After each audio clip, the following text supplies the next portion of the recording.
Esther had the most glorious experience last weekend at the fair with grandchildren who got off on different foots. Or is it feets? Kate got off on the life is good and treats me good foot, and Luke got off on the it's not fair and nothing goes well for me foot. And it was like watching that seed sprout into a full-blown plant all day long. Everything that Kate did, all the little joints where she was trying to win, most of them she won. Nothing would go well for Luke. It was such an interesting thing to watch, and Esther took more delight than maybe she should have in observing the way their days were unfolding, of course wanting both of them to live happily ever after, and realizing that they change roles quite often. And most of all, she recognized the Kate in herself and the Luke in herself. In other words, she recognized that some days she's in a point of attraction that's not going that well. And so she's been thinking a lot about planting the happy seed and what that will produce. We've been talking to you for quite a while about being the creator of your own experience, and we explained to you that you were source energy before you came into these physical bodies. And even though you are in this physical body now, the larger part of you, that larger source energy part of you, remains non-physically focused and is in a very high-flying, good-feeling vibrational place. And you have a vibrational relationship with that very high-flying, good-feeling aspect of you. In fact, every emotion that you feel is your indicator of whether you're in sync with that flawless, meaning resistant-free aspect of yourself, or whether you've picked up enough along your physical trail, and this is the most important thing you will hear from us today, or maybe ever, and activated in this day and are using it as a point of resistance against who you really are. We want you to understand that your momentum is something that you start every morning, and it doesn't need to go past sleeping that night, but it often does, because you're so good at remembering what happened yesterday. You're so good at blogging about it, writing it down, remembering it, conversing about it, repeating it. You're so good at keeping the unwanted and wanted things active that you get sort of all of those things. And so Esther recognizes that she has the potential of flying high, getting into that really good feeling place and maintaining it, and that if she's deliberately doing it every morning, she has a better chance of doing it the next morning and the next morning and the next morning and the next morning. We've been talking to you for a while about all kinds of processes that you can use to clarify your vibration, processes that help you to release resistance. But now that we are talking about the momentum of your reality, the momentum that is caused by the law of attraction, we really want to say to you that if we were standing in your physical shoes, we would go to bed the night before intending to have a good day tomorrow, planting that seed of happy. And then when we awaken, we would focus as quickly as we can on anything that we could find that makes us feel in the direction of happy. And then we would see what that day brings, not struggling or trying too hard to clamber back up the emotional scale. We've been offering you a story. In fact, it may be our favorite story that we sort of kind of get from you, because sometimes it is as if you say to us, Abraham, I have fallen out of an airplane and I have no parachute. What do you suggest that I now do? And our favorite answer to you is, hang on, it will be over in a little bit. And we really mean that. And it is what we want to say to you in many ways about the negative emotion that you're feeling. Rather than clamoring really hard to try to fix it, which for you usually means justify it, rather than clamoring so hard to fix it in the middle of negative momentum, just let that negative momentum play itself out. It will. And we want to say to you emphatically that one day's focus is enough momentum for you to allow anything that you want to flow into your experience. You don't quite believe that, so you've got some anti-momentum going there, but nevertheless it is the way that it is. So As Esther, it's always easier when you're watching others, isn't it? It's easy to see that your mood is getting that. They had gone to the fair because they wanted to go to the concert because Train was there, and the kids love Train. Esther does too. And so they're sitting in the audience, and after a day of Kate winning this and this and this and this and this, and Luke saying, I don't think they want me to win. It's not sad. Don't feel bad for him. He flies high mostly. But on that day, fallen out of an airplane. That night, Kate was one of the handful who was selected to go on the stage with Train. How good does that get? How good does that get? She thought she was going to die of happiness. And Luke thought he was going to die of unhappiness. And then the concert was over. The audience demanded an encore with their exuberance. Demand may not be the right word, but they got one. And then the lead singer comes out, and he's got 3 last t-shirts, and he throws them into the audience, and guess who gets one? Kate, of course. Of course, it's Kate. So Esther has been taking delight in that day because these 2 brilliant little kids who she loves more than life itself are demonstrating for her what she wants to know about her own life. So yesterday she gets up, she's thinking about you, she's pretty happy about you, and then emails started coming in of things that she needed to tend to before she left for the hotel. Too many things to tend to than she could possibly deal with. And then text messages started flying back and forth. Too many text messages for her to deal with. And she's watching the clock because she's picking people up from the airport, and she has this chair in her house and wants to put it in the back of the car and didn't want to bother anybody, and it's not that heavy, but how do you get it in the back of the car? And managed to get it in the back of the car, and then realized there may not be enough room for all of the luggage of all of the people that she was going to pick up from the airport. So now she's moving the luggage from the back of the car to the back seat, and she is thinking, I should have allowed more time. And then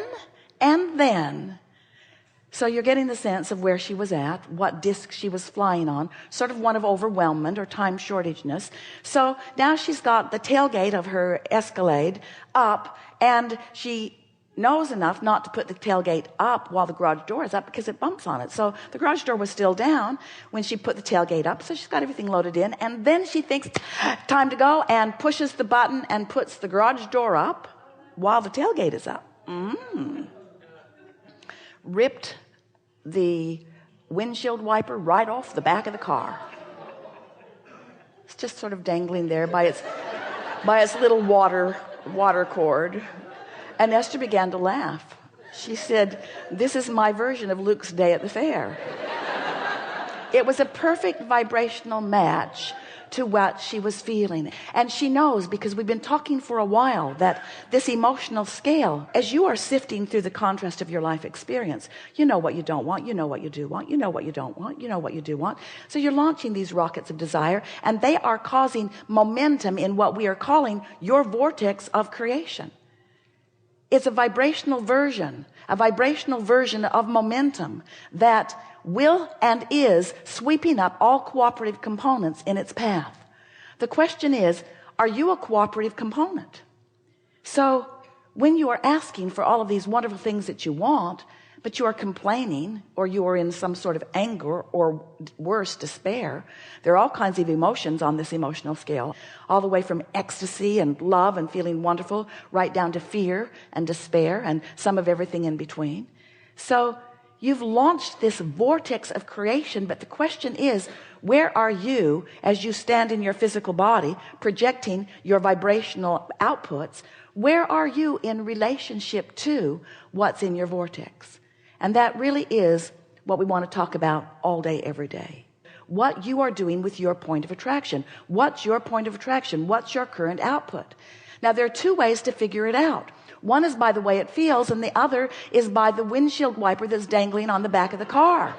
In other words, that said it all. Esther stood and looked at it and laughed and laughed and laughed. It could not have been a more perfect indicator of how she was feeling. She didn't know if she was coming or going, and neither did the garage door and the car door. In other words, it was a perfect vibrational match to what she was feeling. And so we are wanting you to be, and Esther, to be more aware of what your point of attraction is. And so we've been talking to you for a while that you are putting these things into your vortex. Are you following that? There's a vibrational version of everything that you want that you have launched, and that you have some vibrational relationship to it that you can tell by the way you're feeling.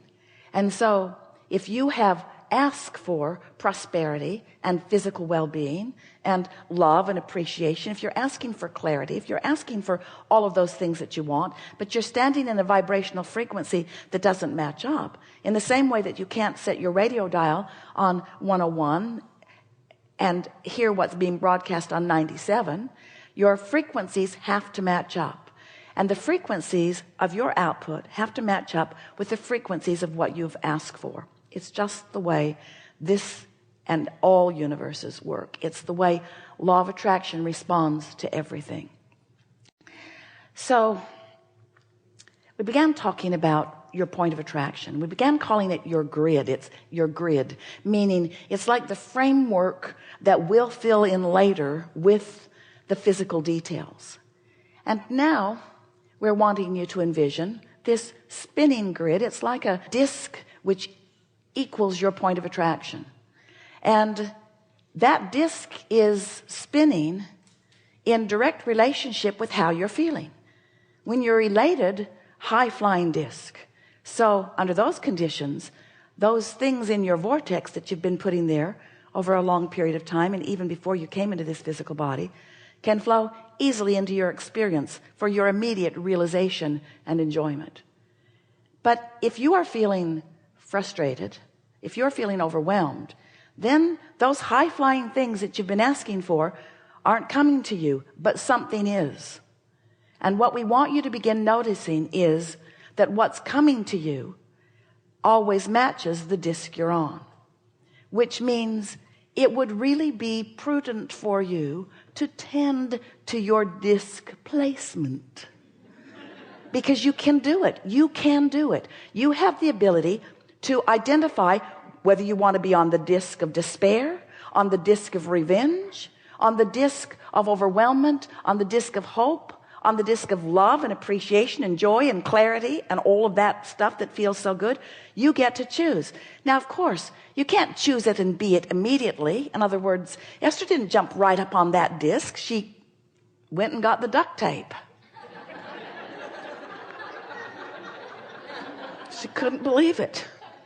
She's got duct tape all over the back of her beautiful car. Duct tape for everyone to see, that represents the dysfunction of her morning. But you know, you've got duct tape all over you too. You got duct tape all over you displaying the dysfunction of your disc choosing. And so what we want you to do is not struggle or clamor. Don't try to cover up the duct tape. It's uncover-upable. Just accept it as the indicator of where you have been. And then every day, just make the decision that you're going to do the best job you can of picking the high-flying disc. And what you begin to notice is it's easier and easier to pick the high-flying disc. It's easier and easier to stay on the high-flying disc. And what looks like magic to other people begins to be the life that you live, because good thing after good thing after good thing flows into your experience. So we are eager to talk with you about anything that is important to you. Of course, we're going to be helping you as best we can from where you are to reach for that high-flying disc. We're not going to work too hard, though. If you're in a place where you're not feeling that good, we're not going to work too hard at trying to talk you out of where you feel. Esther spent the whole day trying to talk Luke out of that at the fair. It just doesn't work. You don't really want to hear it. But it is our expectation, as a result of who you are, what your expectations were when you came here, the little bit that you've heard so far, the basis that you've already come to understand about law of attraction, and the practice of life that you've been applying all day, every day. It's our expectation that we will have some very good leading edge discussion about vibration and about momentum and about methods that you might apply to do a better and better job at the only thing that matters.